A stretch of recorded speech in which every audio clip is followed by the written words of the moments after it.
people here. They're probably around my age.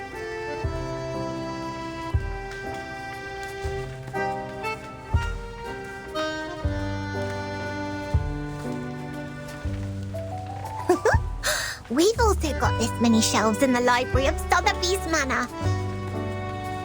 Are there any alchemy workshops and potion warehouses here, like in our manor?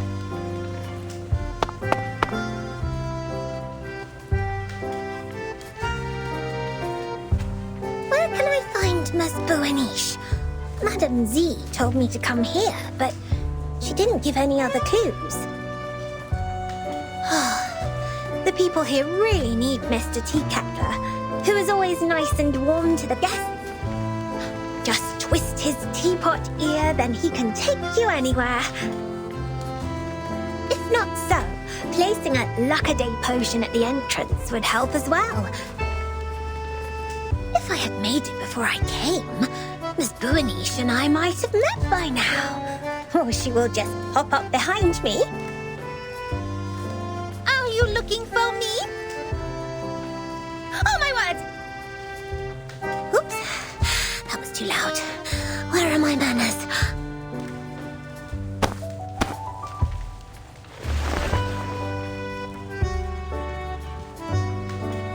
Oh, nice to meet you. Are you Miss Buaniche?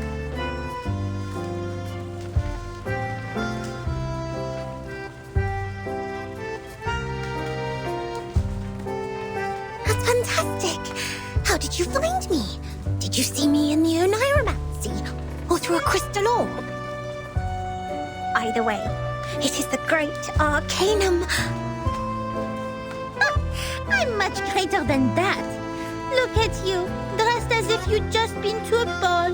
You are as eye-catching as the pigment board on a sketch. I saw you the moment I came into the library. Does the foundation hold balls too? Non, I'm saying... Est-ce que tous les amis de Vertine parlent comme ça? Never mind.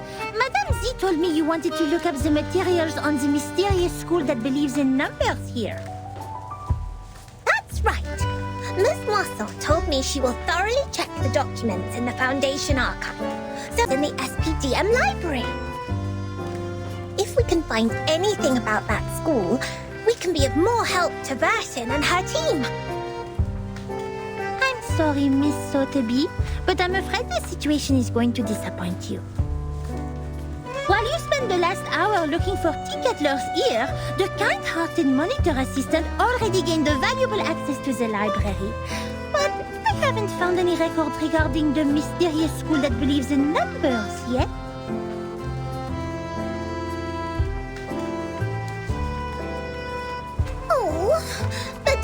But Miss Mossel said there are so many books here that they can cover the entire back of a Stronsay beast. That's a bit exaggerated, but she's right. Nevertheless, the librarian was transferred to a more important position years ago due to the storm. Many old books are not yet sorted. Some even went missing in the chaos. The only relevant materials I could find are the stories of Pythagoras and some books on mathematical theorems. But I don't think they have anything to do with Vertine's issue.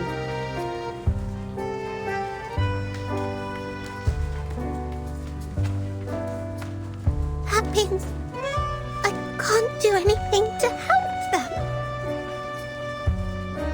Please stop being emotional. It doesn't work on this professional member of the Foundation.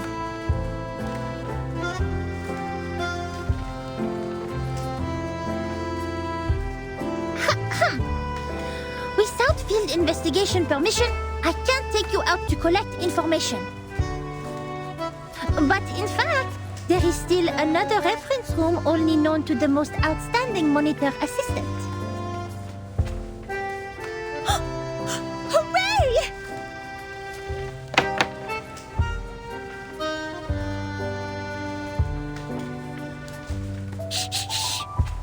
Violation to make noises in the library! follow me, Miss Sotheby.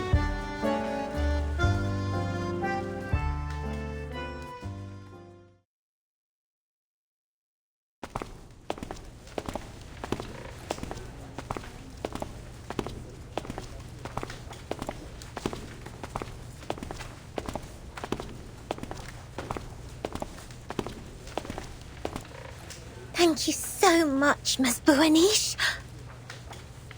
You mentioned ball. I haven't heard that word for a very long time. I remember what Mr. Carson, my butler, had taught me. He said, express your gratitude to fair ladies by holding a grand ball. I'll write to my father and ask for a brand new, unsinkable and maneuverable rock and roll park. I'm sure he will gladly say yes. Maneuverable rock and roll park? Yes. We can hold a twist ball on it when Burton and her team are back. Please allow me to say no. The monitor assistant of SPDM will never participate in such an inelegant activity. Wait, did you just say Burton and her team? We can talk about the ball later. The kind-hearted Matilda Buanish will try her best to help you with the task. But, of course, it's only out of her sense of responsibility, not for some personal reasons.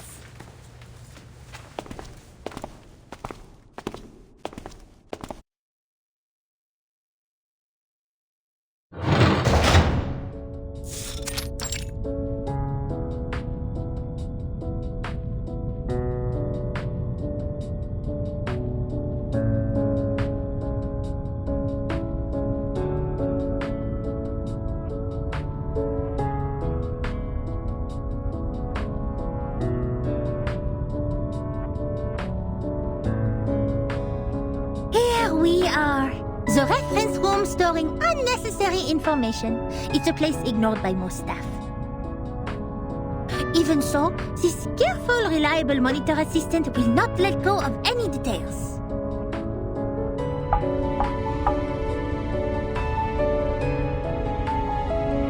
I hereby officially appoint you as the Chief Assistant of Monitor Assistant of SPDM. I will take my responsibility and teach you how to become a devoted Foundation member.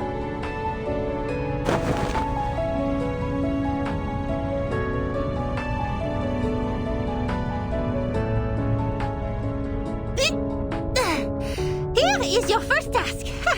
Read through these unsorted old files. All of them.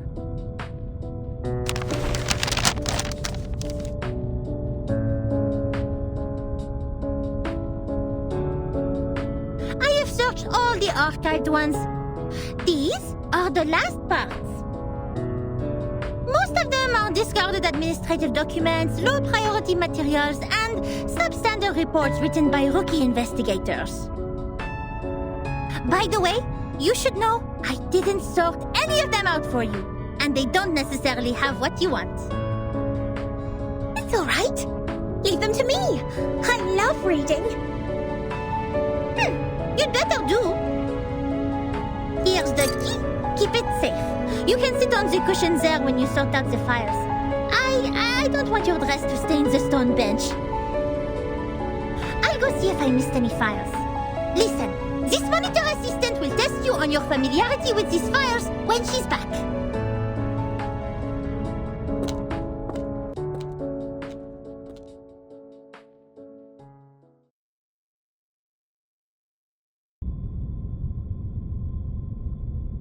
Check completed. Looks like I didn't miss any relevant files. Phew, quite a long day. I doubt if that spoiled lady can finish all the materials. She must have been bored and fallen asleep, waiting for her tea kettler in the dream. It takes much more than dancing at balls to be a Foundation investigator. I'll send her back to that teacher when she wakes up. In the end, it will be the kind-hearted Matilda who finishes the task for her. Being a great monitor assistant comes with great responsibility.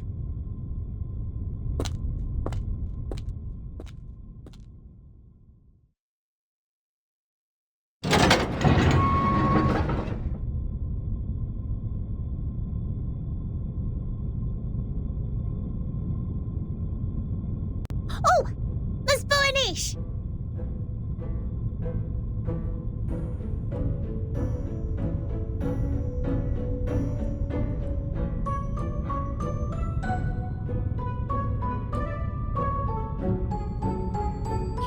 You didn't fall asleep.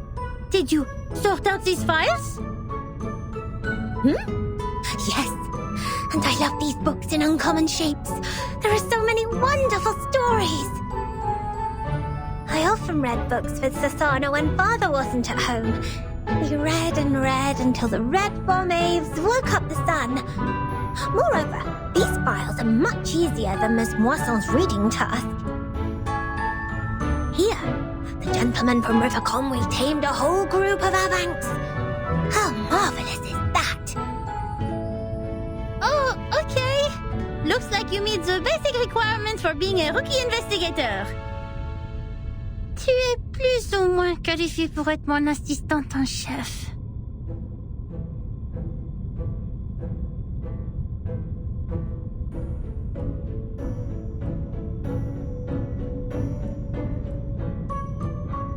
And I also found this interesting report. It tells a lot about the storm and the numbers. Will this be helpful to Burton? Show it to me.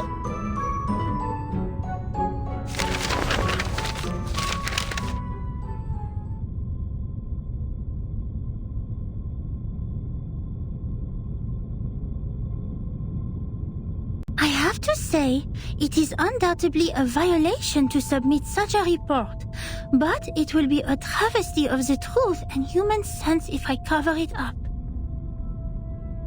Peace, sense, justice. They have always been the creeds in my heart, and are now the reason why I have decided to write down the whole thing. A long time has passed since the first attack of the most severe crisis in our time, but we are still wondering, what on earth does it mean? That was the eve of the millennium, of which no one had any memories, illogically. The next day, time was already reversed to 1996, the moment we opened our eyes. We walked out of the building made of grey and white marble as usual, hardly aware that the sun we bathed in was from another time. Our survival was unexpected and almost unbelievable in such a calamity which swept the globe. Why did the headquarters of the Foundation survive the reverse? Why couldn't we find our younger selves in the outside world? Did any other region survive it as we did? What was the cause behind this calamity? I didn't know, nor did anyone else. Things remained unclear until time was reversed again. This time, we all witnessed that rain in the 80s.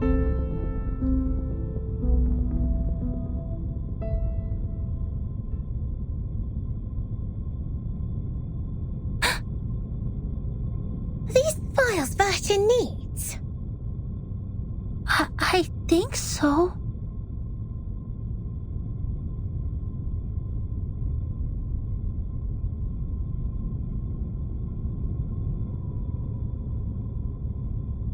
It's a report written by someone who witnessed the storm. And it has recorded the storms before Burton became the timekeeper.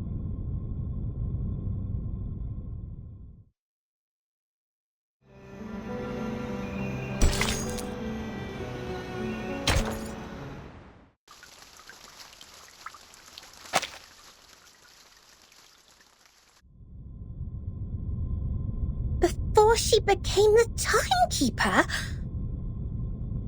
Whoa. So Burton wasn't born a timekeeper. She didn't tell you that? Wait, no one is born a timekeeper. It's not an inherited title. Anyway, this report includes the secret chronology only accessible to the core members of the Foundation. You can only check it under the supervision of the monitor assistant before you become a qualified investigator.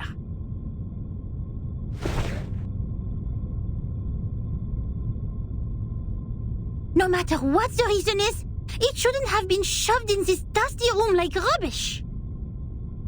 To evaluate its authenticity and risk, the genius Matilda Boiniche will fulfill her duty as the monitor assistant and carry out a thorough inspection of this report. If you agree to this resolution, please nod, Assistant Sotheby.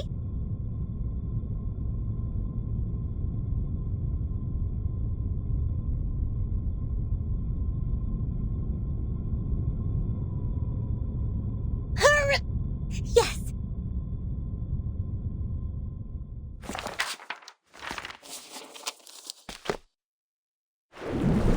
That was 1985. A gloomy, miserable night compared to that peaceful morning in 1996, when we were only bothered by confusion. We didn't expect time to be reversed again, nor did we understand the consequence. Even now, I still remember Paulina's desperate cry.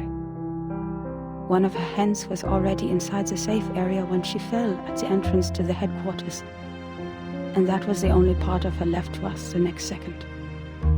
The only legacies we found were an engagement ring on that hand and her favorite blue polka dot scarf, which we used to wrap her remains in the end. To be honest, I admired those who still remained calm and sympathized with the arcanists on the edge of mental breakdown. It had nothing to do with the 1/4 arcanist blood in my body. It was only the kind of empathy which all mankind would share out of instinct in the face of a hopeless calamity. We lost many, too many colleagues. In the materials they sent back, we even saw all the horrifying phenomena, such as one's veins turning into electric wires. Since then, the storm, a word simply taken from visual observation, has been used to refer to the calamity. Of course, we can have a word for the calamity itself. But what words should we use to conclude all the absurdity and panic? Before the storm, we were all familiar with time. It was supposed to be a straight line connecting the past and the future. We followed the line to move forward. We broke free from ignorance. We built civilizations. We developed technologies. We promoted the well-being of mankind. And we improved our living conditions step by step. We were so sure that we were making progress on the right path. But then, the path was taken away all of a sudden. Oh, time, our closest old friend, where are you taking us? Back to the two most painful war times in the 20th century, the era when no one had ever heard the hiss of steam engines, or the century when mankind was yet to be enlightened. So far, mankind has achieved a lot in history. Dynamos, automobiles, flyovers, railways, hospitals, poorhouses. But if it goes on like this, what is the point of all the efforts we have made? Now we are like a shipwreck left on the island of time, witnessing the fall of the whole modern world in the unstoppable tsunami. Even though the Foundation has lost a lot of staff members, they are still doing fine compared to Laplace. My younger brother was a good example. He was the most sensible person I have ever known. On the first day of the second reverse, he told me, in a calm manner, "At least we have reaffirmed that Newton was right. There was never an arrow of time in classical mechanics. Neither in relativity nor quantum mechanics. That means this is absolutely normal. Whether the time goes backwards or forwards, even if it starts spinning around like a tabletop football player. They're not against the law of physics. We can go back in time and give Poincaré a medal of great profit." The next day, he almost fell off the 6th floor due to excessive drinking. All the perceptions of time and space developed to this day were overthrown. We couldn't find any theories to explain the storm in any existing researches. There could only be two reasons for this situation. Either we've been completely wrong all the time, or we've come to a brand new world. And this new world can never make sense in the way of science, or that of physics. It cannot be verified by an independent third party, and it is impossible to be comprehended through reasoning. Is it true that we have been going the wrong way? Is it true that those once proven wrong by history, those arcanists who claim to possess gnosis, are actually on the right path? In fact, the one who put an end to the chaos was indeed not a human. This thing, I had no idea what it was. It claimed to be a machine which never stops working. It laughed at the limitations of our brains and the metaphysical mistakes we make ceaselessly. But it did solve the most urgent issue. A system was built to tackle storm-relevant emergencies after it took charge of Laplace. The first measure it adopted was contacting all the existing branches of the foundations at the time to confirm the scale of available manpower. Then it built observation stations all over the globe to find if there were any other regions immune to the storm. After that, numerous offices responsible for deducing the cause of the storm were established. Even though there were countless disagreements during the research, at least we had taken the first step. I handed in the application to take part in this mission, determined to get rid of the fog in my mind. In 1986, I was assigned to the office in Egypt. All my friends came to the dock to see me off, because we knew it could be the final goodbye. Even though we were equipped with the emergency communication devices issued by Laplace, we were still not clear when the storm would assault us, or where we could hide nearby. What really scared me was not the threat to my life, but the possibility of dying ignorant. Then I boarded the ship to Alexandria from Athens. And that was when I met her. Now when I recall it, it was almost impossible to ignore that group of arcanists on the ship. There were about a dozen of them, all in eccentric stitched robes. They were followers of a strange school which mixes arcanum and mathematics. I talked to them. No matter how much that conversation bewilders me now, I was more excited than confused at the time.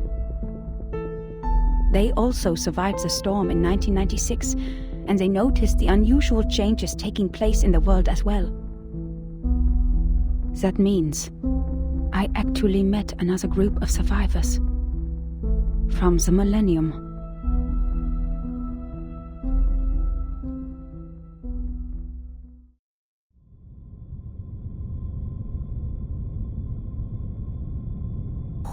Wait!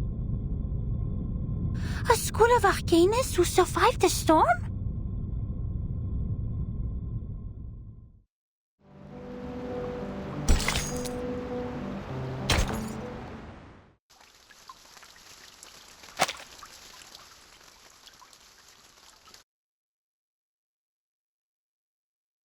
A mixture of arcanum and mathematics. The ship on the Mediterranean. Unbelievable. Our investigator actually met this group of arcanists who believed in numbers, and even left such a precious record down on paper.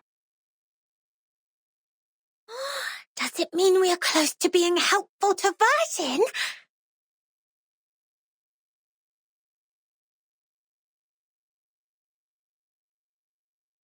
Certainly. It's what we deserve for all the efforts today.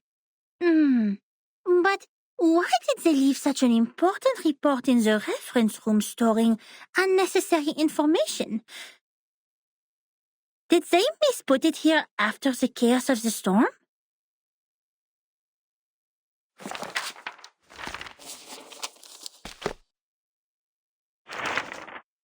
Among them, the most easygoing one was Hugh. He was an engineer as well as an arcanist. We shared the same preference for human technology, and that became our common topic. Hugh was in his 30s, red-haired, cheeks sunken, and deeply depressed due to some kind of eye disease. He was a decent man, with a prudent attitude, working at a desk most of the time. He reminded me of the imperial miniature painting artists in the Sultan's palace. Most of them ended up blind after toiling for their life. He showed me the picture of his daughter. I don't have children, but I could feel his happiness as a father. Although I got along well with Hugh, he seemed quite out of place among that group, which was actually led by her. I don't know what words to use to describe her. She was like a meteor shower, a tempest, or an unreasonable catastrophe itself.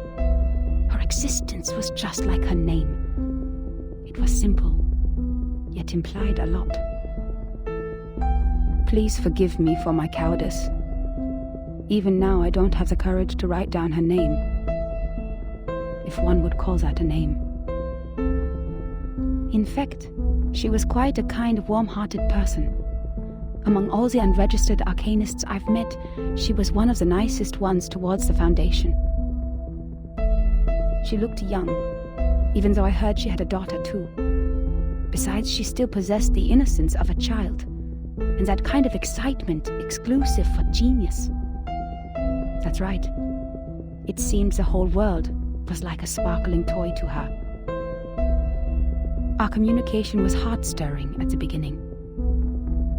Both of us were eager to find out what was happening, like two shipwrecked victims grappling at each other on the sea. But I didn't have the slightest idea what she was talking about, actually.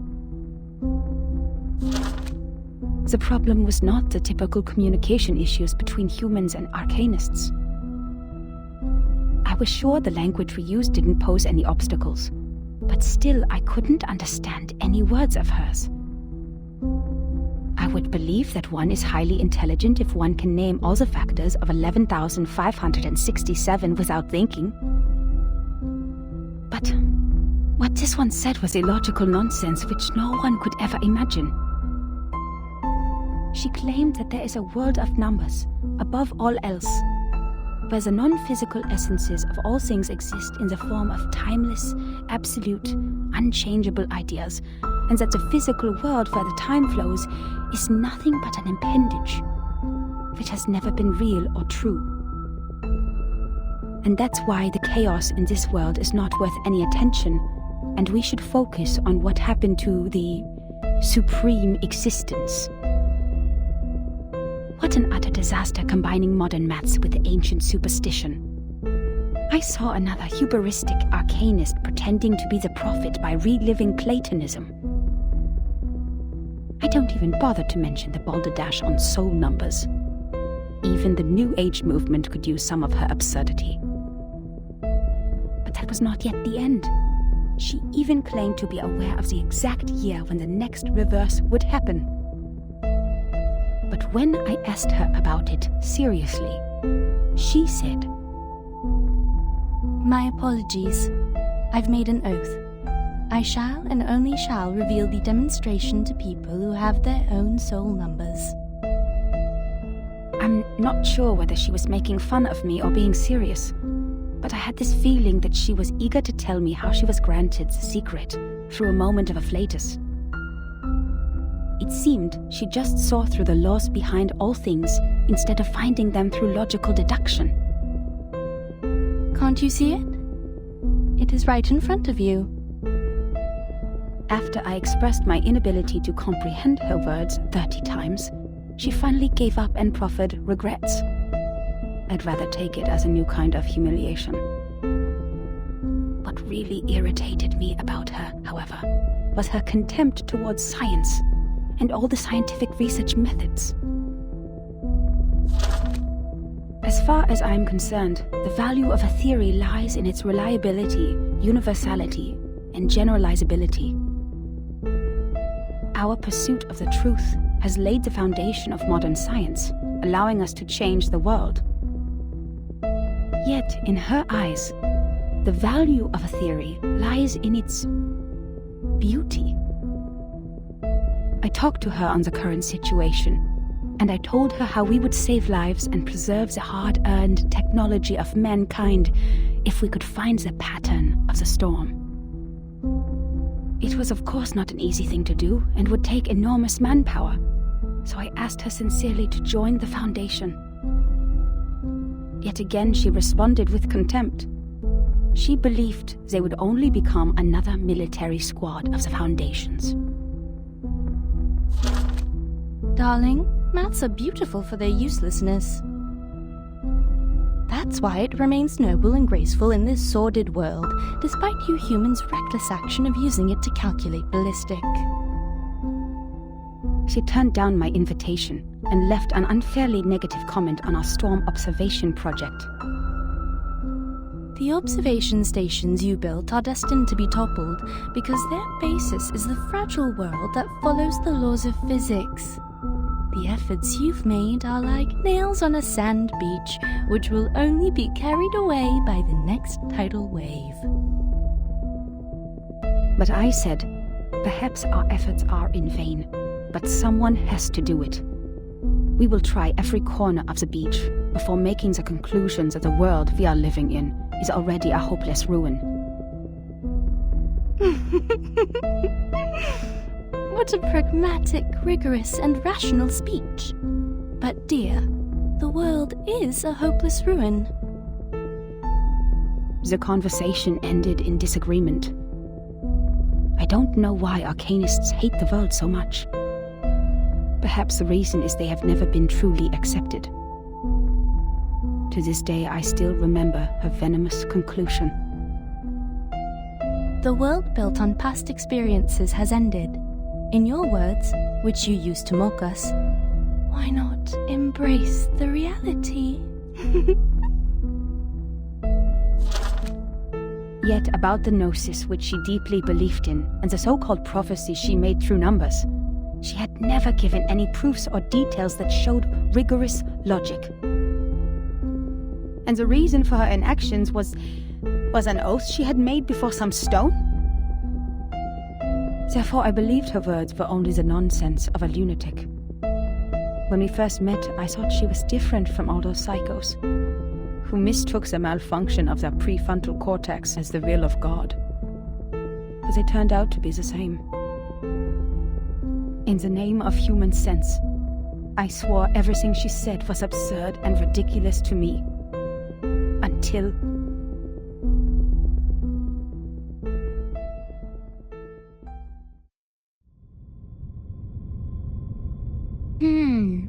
Madame Z said the arcanists on that island are all named after numbers, because they have a strong belief that numbers are the essence of their souls. The investigator wouldn't write down her name. Is it because of the conflict between their beliefs?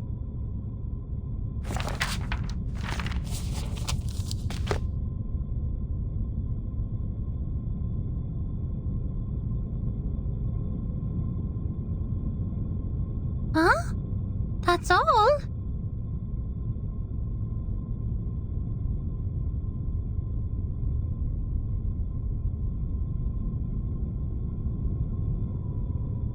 Submitting such an unfinished report would only cause problems for the reviewers and evaluators, but this investigator didn't even write down their name. Don't worry, Ms. Burnish. I'm familiar with this situation. Every time after the brave Typhon defeats Jupiter, he returns to the Auto Island. But each time we twist the ear of Mr. Glassbox, Typhon will show up again and again. Ms. Moisson told me the ear is the key to bringing back our hope. Wait, don't tell me you are talking about the shows on the mechanical television?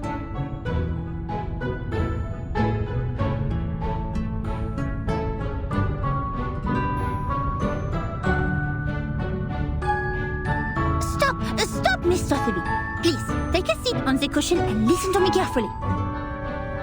This is a detailed report written by a formal investigator of the Foundations, not some TV show full of cliffhangers. That means we will definitely find the rest somewhere. Oh, I see. be a cocotriant who took away the other part of the book. Usually, they will be attracted by Luna Fixer, and by following their traces, we'll find their lairs in the stable. You mean someone took it away? That's highly possible. Data loss is not allowed in the Foundation, especially under the Monitor Assistance Management. We must prepare Luna Fixer. Don't forget their favorite jigging magical beans. I don't have those materials with me right now, but I can write to them. It only takes a month.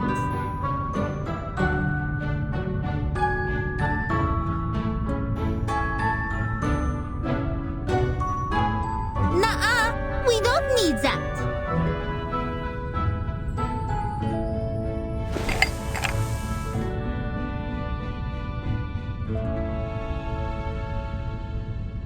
You've perfectly accomplished the task from me when you found this valuable report.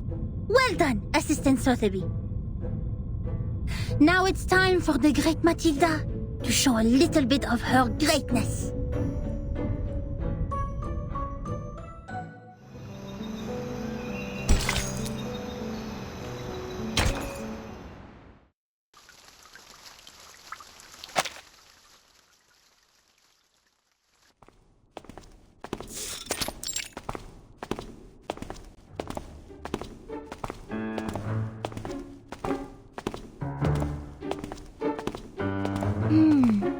Judging from the omen, it's at the northwest, the beginning and the ending of the ring, where the wall reflects repeatedly.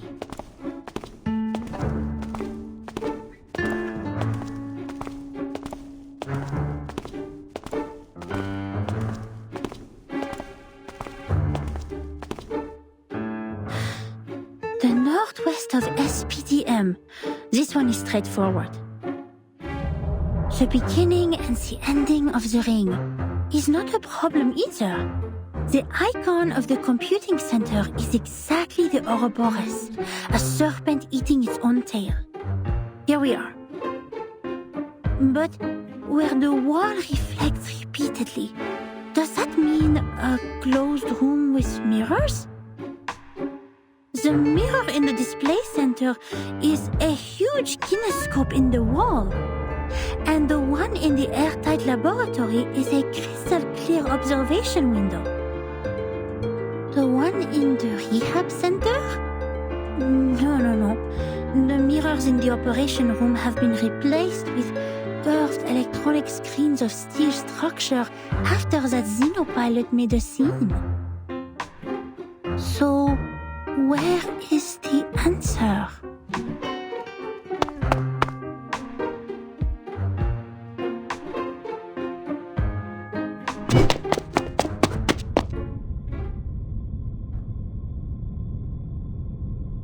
You just hit me! Shouldn't you apologize?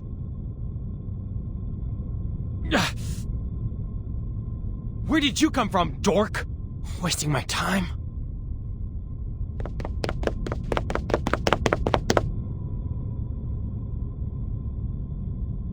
What? How could he say that? That's rude! That gentleman doesn't look well. He's covering his face. His nose is running with purple liquid. Oh dear. Did he drink a whole bottle of purple Chrysandra juice? He needs treatment immediately. Oh, if only I had brought the Phoenix heart nerves with me. He ran towards the rehab center. Nothing to worry about. Just another patient trying to prove he has recovered.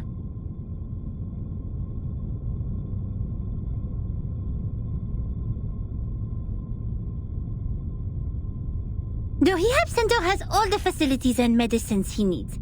He will be properly treated. But why is he wearing the uniform of Laplace? And where's the receptionist here?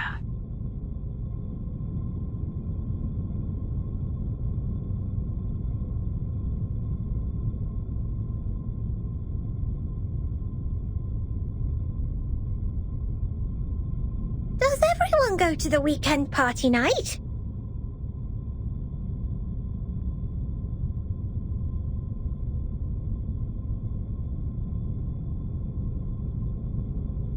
Absolutely not.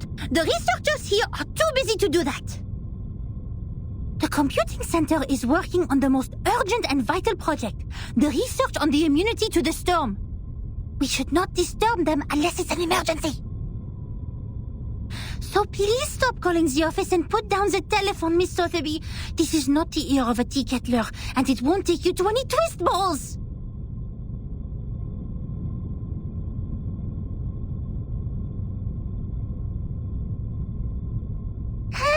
Je sais qu'elle est débutante, mais quand même, elle est trop bizarre. Guide new members with caution and patience. Trigger the afflatus at the right time.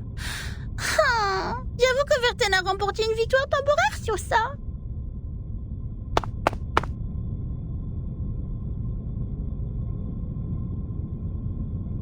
Miss Boonish, I just read the map on the counter.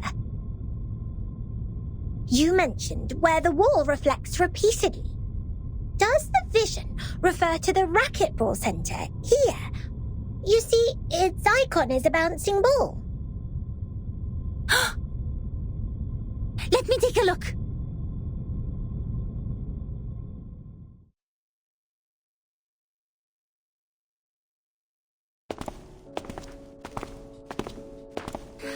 Found it! This is really the right direction. Next, empty boxes, glasswares, and copper pieces. Looks like our destination has piles of metal.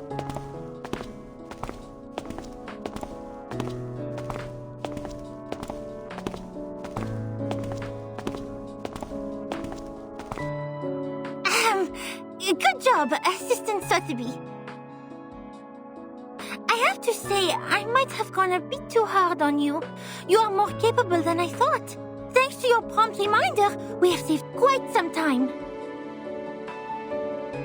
Sotheby is glad to help.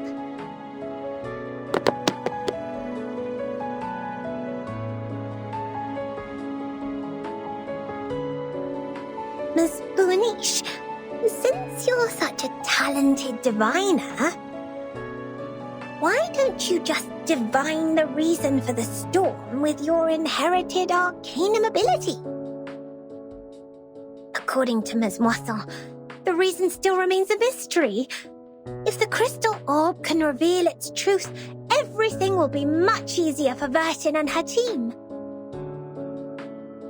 They find the reason for the storm?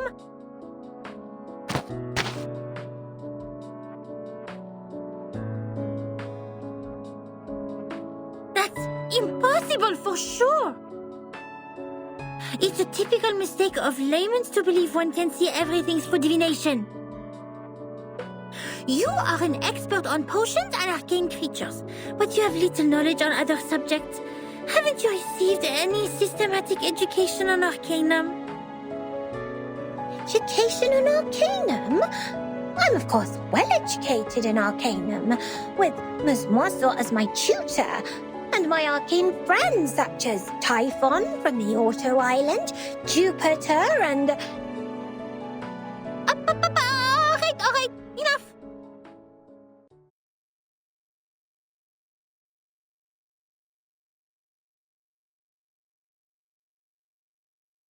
I have understood the fact that the education you have received is not systematical, or say incomplete, imperfect, inelegant. But don't worry, because you are talking to the kind-hearted Matilda. She will spend her valuable time to make it up for you.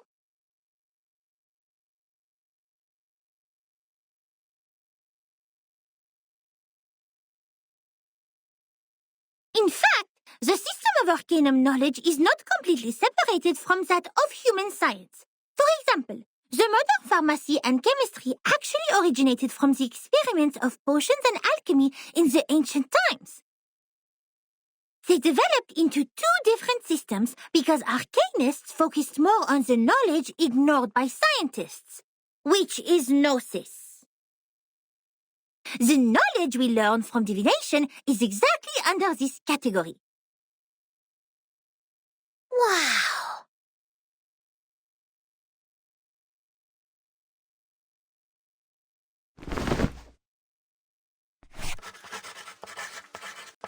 Let me fill you in with more details. If two human researchers test Snell's law at two different places at the same time without making any mistakes, they will always reach the same conclusion. Or if two potionists use the same ingredients and follow the same formula to make the cough cough stop stop potion separately, their products will also have similar effects. However, if two diviners respectively perform divination on the same thing, they will probably see totally different visions.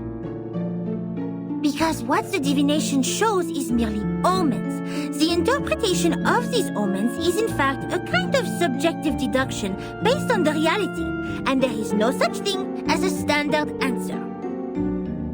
Even if the two diviners draw the same conclusion, it is more of a coincidence than a result that implies generalizability. So diviners never check the accuracy of their divination through the review of peers. And this is an example of gnosis. Unlike human sense, it is unique and possesses no universality.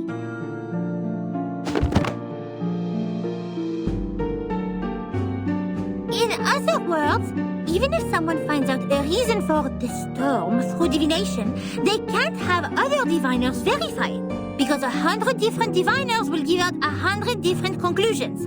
The scene will be even busier than a concert at Music Verein. That being said, the more possible result we get from the divination is nothing. Divination cannot bring knowledge which the diviners have never learned. The divination of such world-class knowledge, as complicated as the reason for the storm, can only be performed by world-class diviners. We may find one or two diviners like that if time continues to be reversed. Like Nostradamus. But he lived in the 16th century. Besides, even Nostradamus is not always right. But Miss Buaniche is! Thanks to your divination, we're getting closer and closer to that report, right?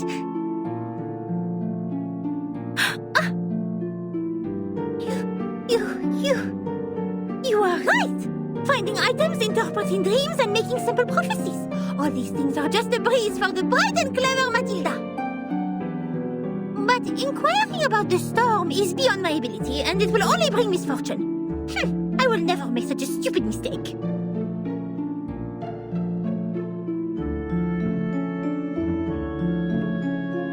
In fact, this half of the report and the handwriting of the author are perfect divination media. Besides, our target is not far away from us, and I'm familiar with the surroundings, which have made things much easier than usual. It is true diviners can improve the accuracy and controllability of their gnosis by practicing repeatedly, holding the rituals properly, and making targeted preparations. But that still doesn't mean the result will be absolutely accurate.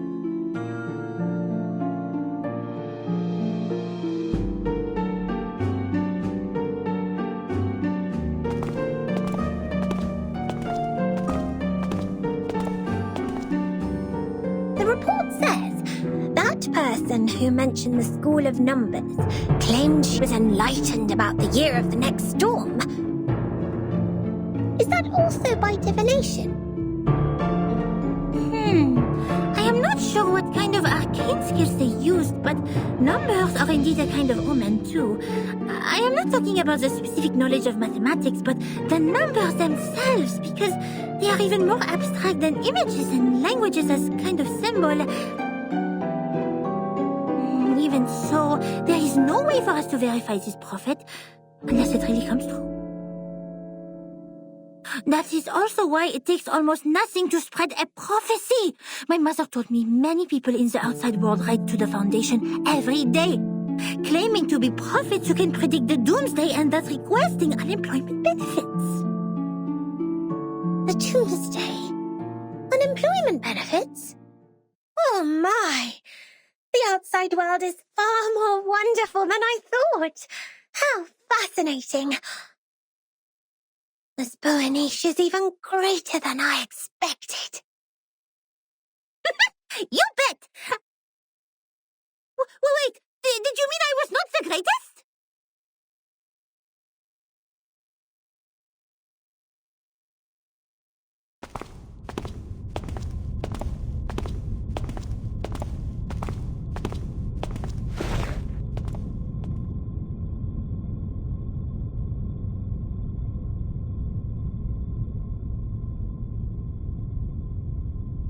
Here we are, Miss Sotheby.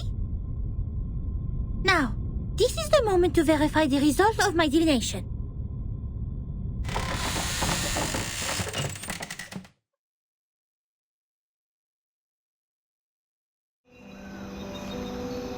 If you look at the ground after the rain, you can often see a wet, long trail, like this one.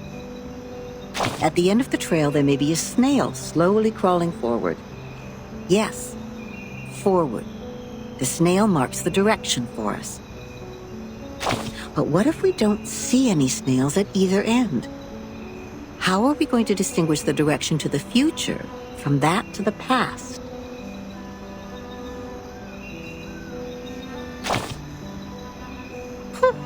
Criterion. Well said, darling. To figure something out, you always need to make deductions based on facts and logical reasoning. What you see is not necessarily true, but what is logical is, because we haven't witnessed or experienced anything illogical so far. If something like that actually happens, it must be because we are too ignorant to understand it for the moment. This point was firmly believed by those researchers who worked in the house like canned sardines. It remained true to them until the first drop of rain rose. The sardines suddenly found that the knowledge they possessed couldn't support the point anymore.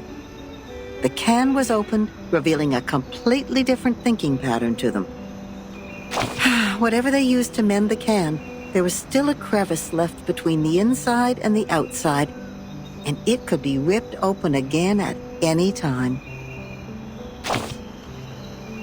The chaos didn't last. If it really was the rain that swept away the snail and messed up time, then we should look at the silver lining.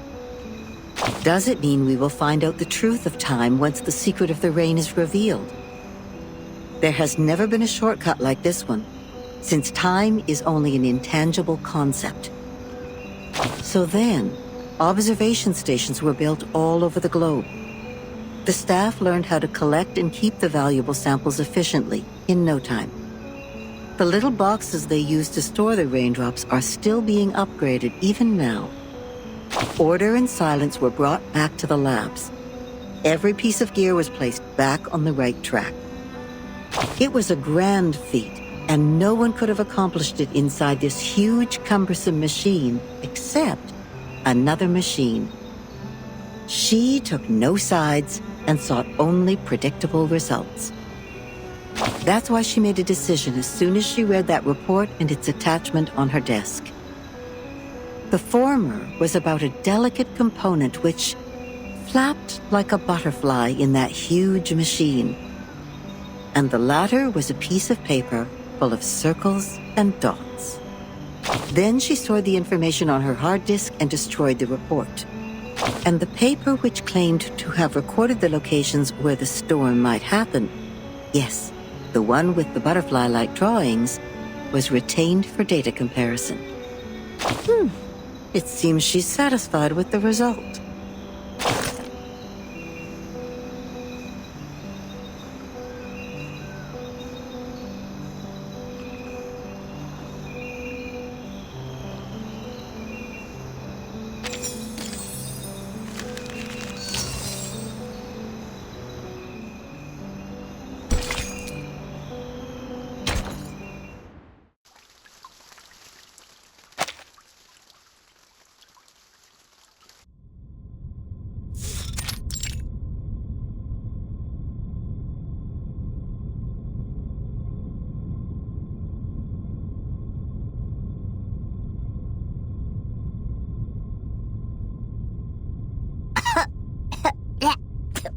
Where are we?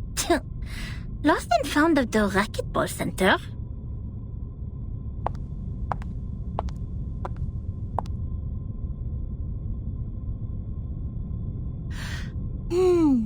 The orb showed copper pieces.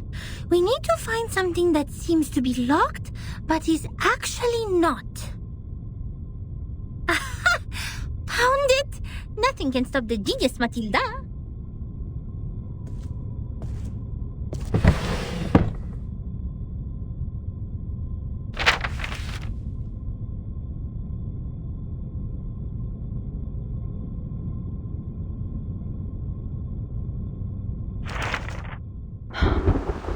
The trip to Egypt didn't go smoothly.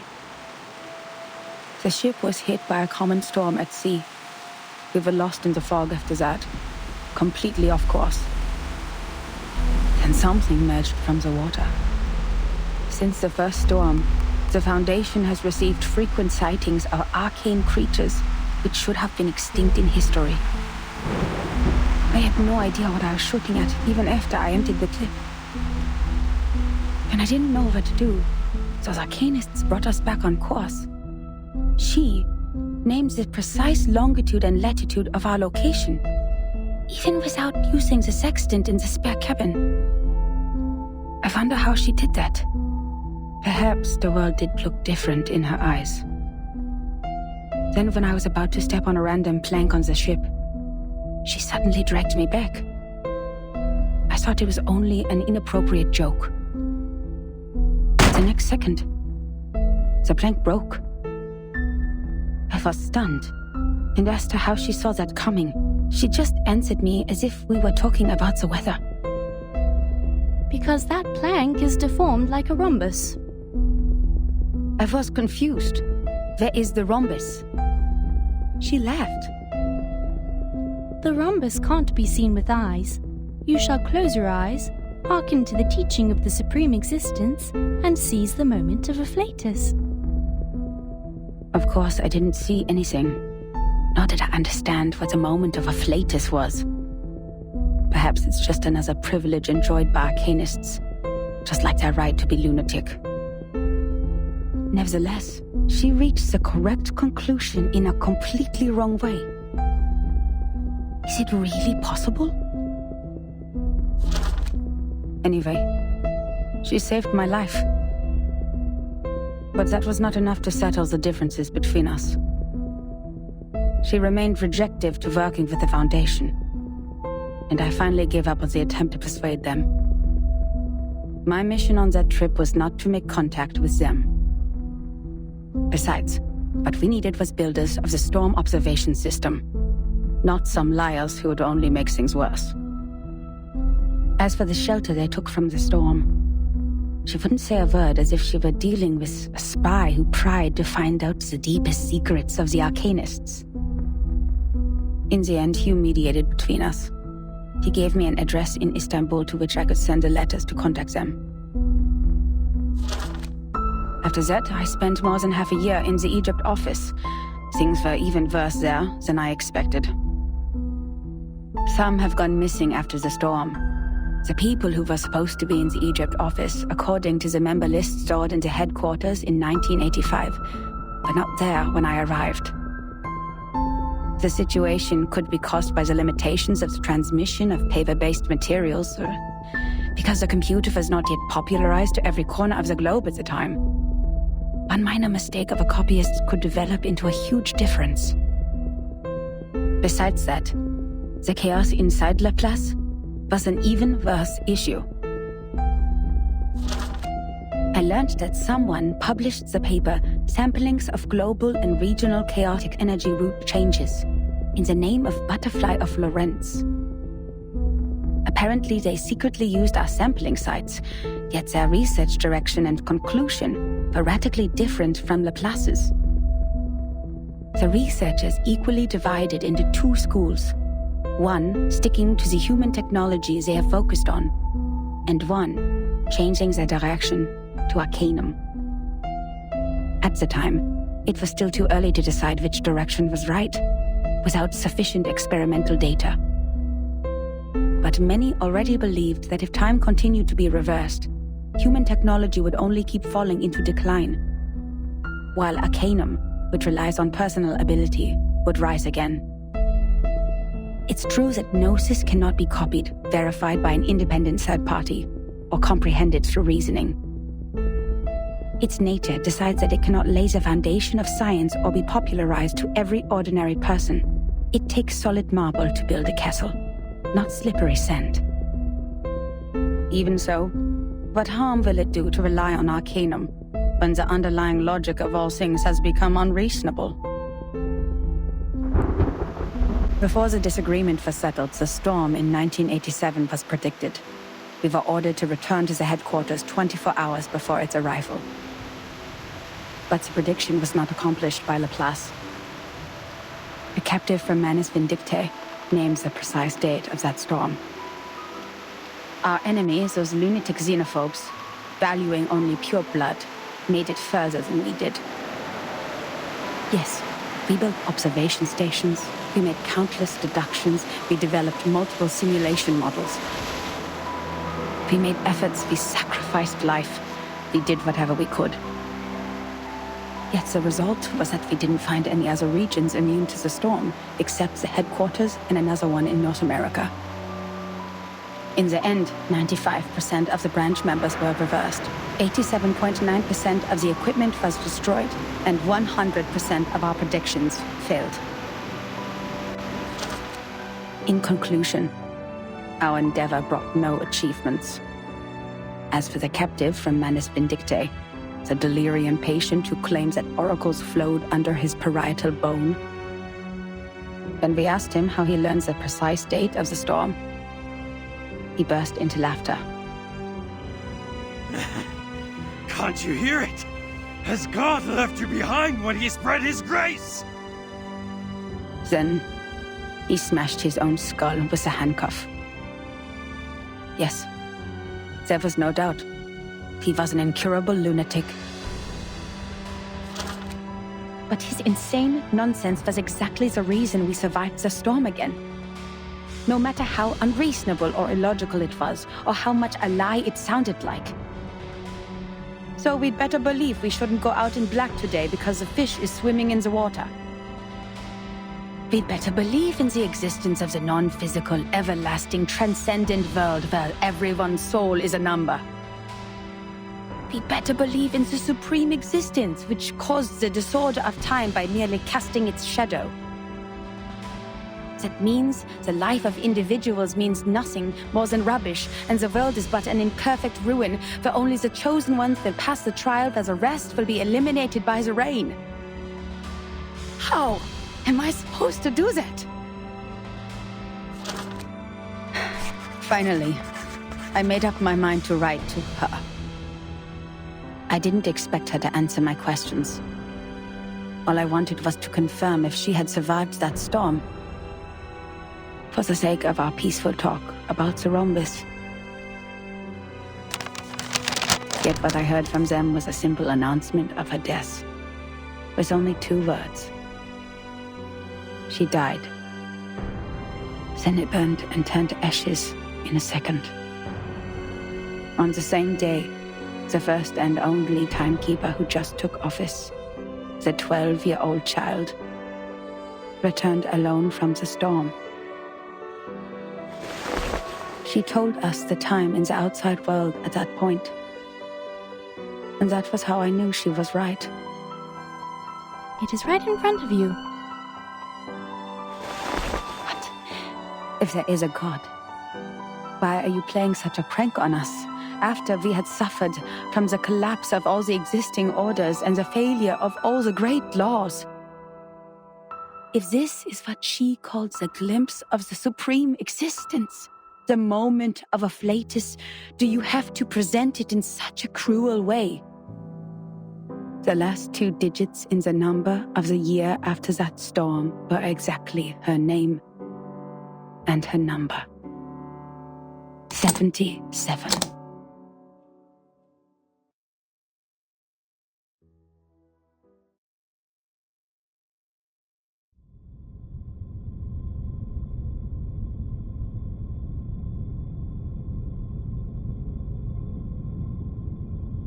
Incroyable! Incroyable! C'est vrai! Quelqu'un a vraiment fait cette prophétie! Ertin and Soneto will be thrilled to know what we found! Well done, Miss Sotheby! You performed as well as a formal investigator! We need to submit this report to your instructor immediately!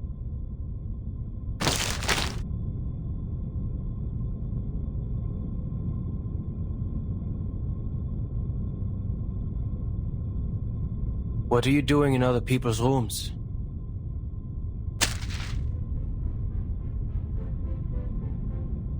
This is my personal item. You have no rights to take it. Please leave immediately. Personal item? This is a precious record that should have been submitted to the Foundation. According to Administration and Regulations for Dispatch Personnel, St. Pavlov Foundation Decree number 259, every member of the Foundation, when acting as a field investigator, is required to create a comprehensive investigation report of all their actions and promptly submit it. And they are obliged to ensure the authenticity, objectivity, and impartiality of the report. No personal bias is allowed in the content. If you have read this report, miss, you should know that it's not even qualified to be filed. But this is an emergency!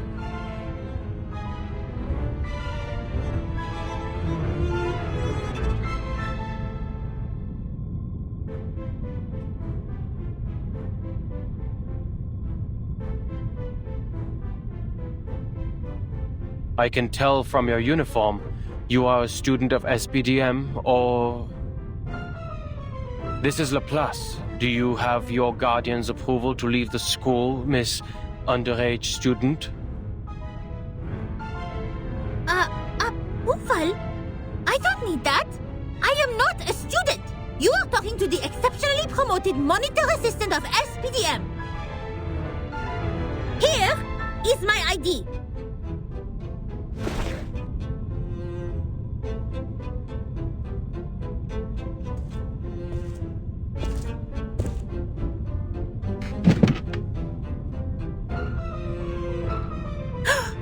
Did you just ignore a formal administrator of the Foundation? This monitor assistant will report every misbehavior of yours. Every little bit of them.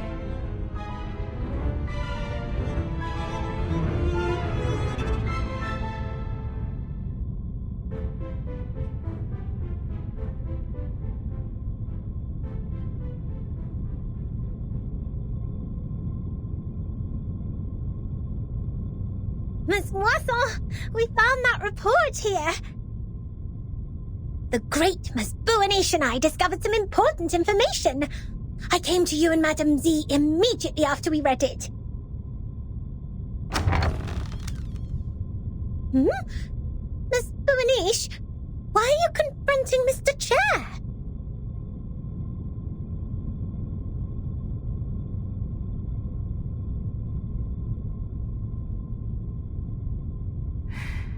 I didn't expect to see the second half of that report here in your room, Adler.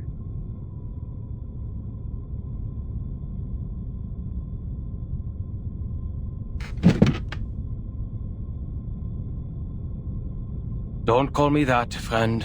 Why not just call me Enigma? Just like everyone else. Relax. I know nicknames mean no harm. But I don't understand. How is a report filled with meaningless words of any concern to you, Madam Z? It provides information about the Arcanist group Virgin is now dealing with. If possible, please give it to me. Of course. How can I turn down a request from Constantine's chief of staff? Take it away. I hope you don't mind the mold on it.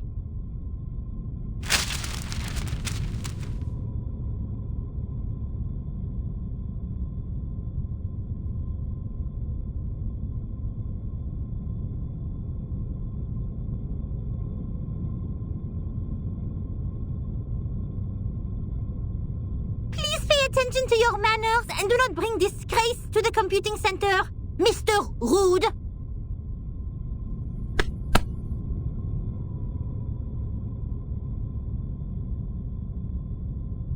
Ms. Buanish? Ms. Sotheby? You've done a great job. I'm sure what you have found would be of great help to Timekeeper. And I will report your active performance in this mission to SPDM as soon as possible, Miss Buanish. We need to further analyze the files you found. The first on the scene could provide more detailed information. Let's get out of here. Contribution exceptionnelle!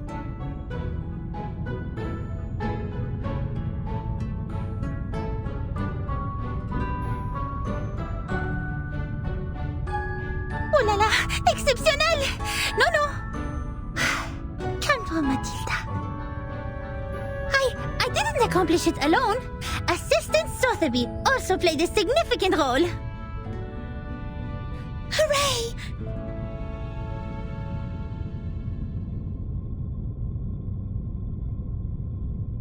That is to say, Miss Burnish, we can start preparing the balloons and flowers for the twist ball. Speaking of which, this monitor assistant still needs to think about it. By the way, just call me Matilda.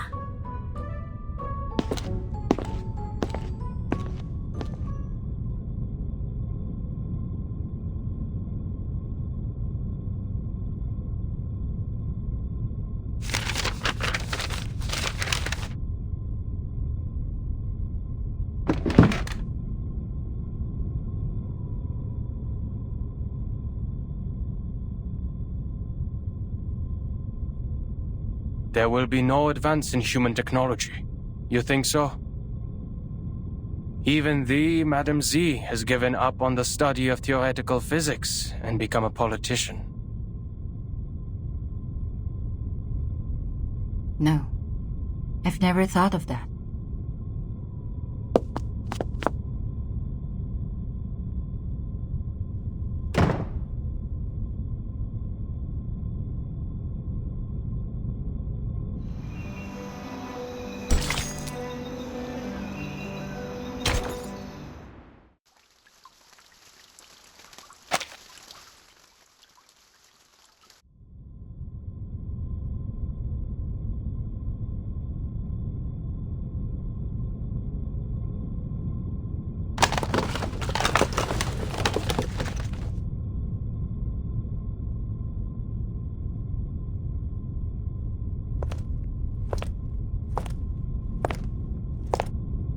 I am astonished by the fact that you are interacting with others.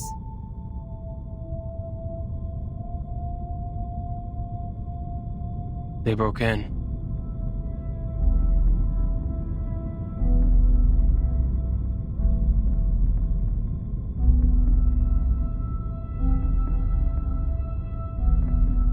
If it was a complaint that you were making, you know it is within your rights to submit an interdepartmental complaint within 7 days after the incident.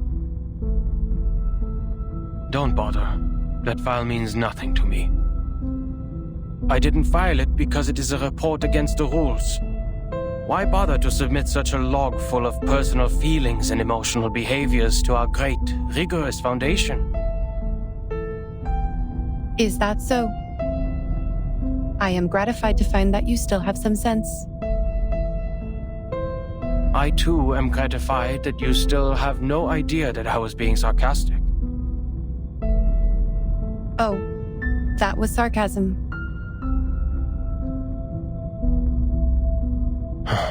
Never mind. What do you want from me, Madam Lucy?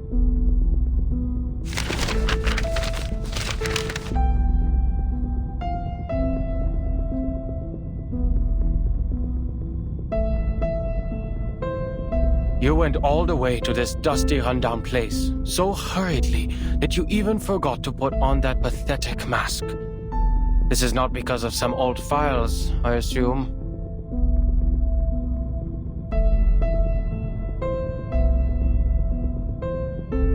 Certainly. I hope you can be the cryptographer of the Manus Vindictae's ritual. You are still the best. You are asking me, a human, to decode the ritual of a pureblood arcanist group? I don't see how I'll be helpful to this project. You cannot evaluate your own level of being of value, Adler.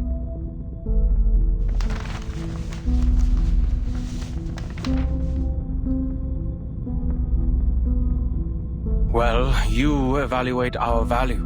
Test us in experiments you set. Prove the hypotheses by exhaustion, make mistakes, and start all over again. You repeat the process like a roaring locomotive that pulls the research center out of this chaotic disaster. You question not what is ahead of you, nor whether the path you've taken will be regular or easy. The only idea you planted into your little brain is to move forward, to improve. Thank you for your compliment. Credit goes to everyone. That was not even a... Miss Mia girl. Guess you agree, a life without creativity is not worth living. And that's the life that I wake up to every day. I'm no longer the person you thought you came here for. I'll never be able to combine human technology and Arcanum. And I'll never comprehend even the slightest part of it. I am useless to you.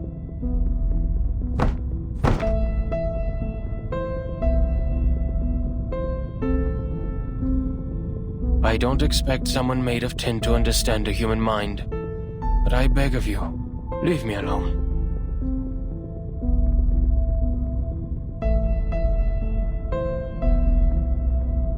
The work of analyzing the masks of Manus Vindictae did not go well.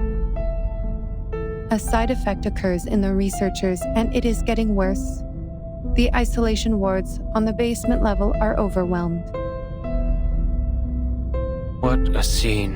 Have you aborted the experiment? Not yet.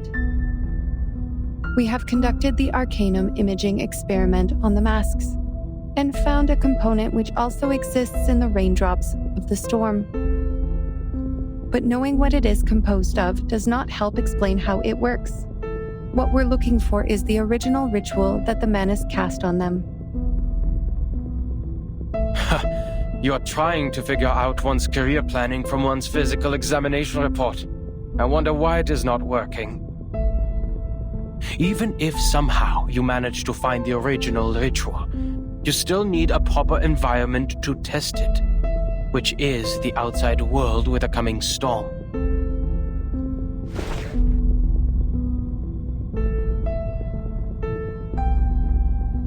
That's why we can't tell if we're getting results. Even if we had the right ritual, proper permission from the Foundation to travel, and strong-minded volunteer subjects, experiments performed in the Ivory Tower won't succeed because... An experiment about the storm can only be done in a storm. Glad to see your brain is not rusty yet. It only took you 3 sentences to draw the conclusion which took the seminar a week to reach. That proves you are capable of the project.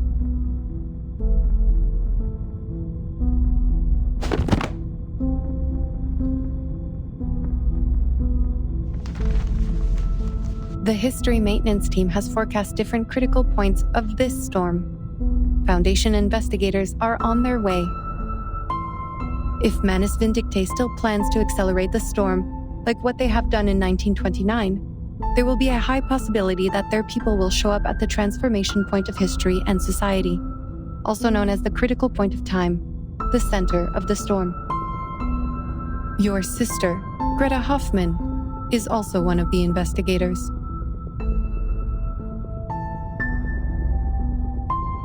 I have no interest in any Hoffmans other than myself. We have different perspectives. It is okay.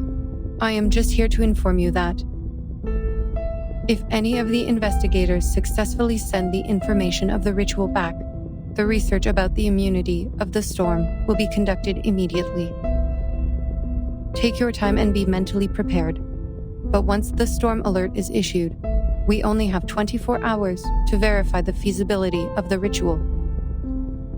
I wish you will be fully prepared by then.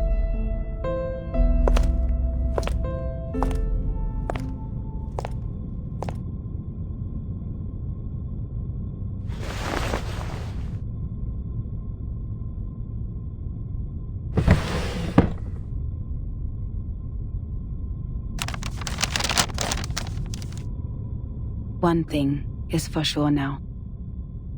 The age of humans has come to an end.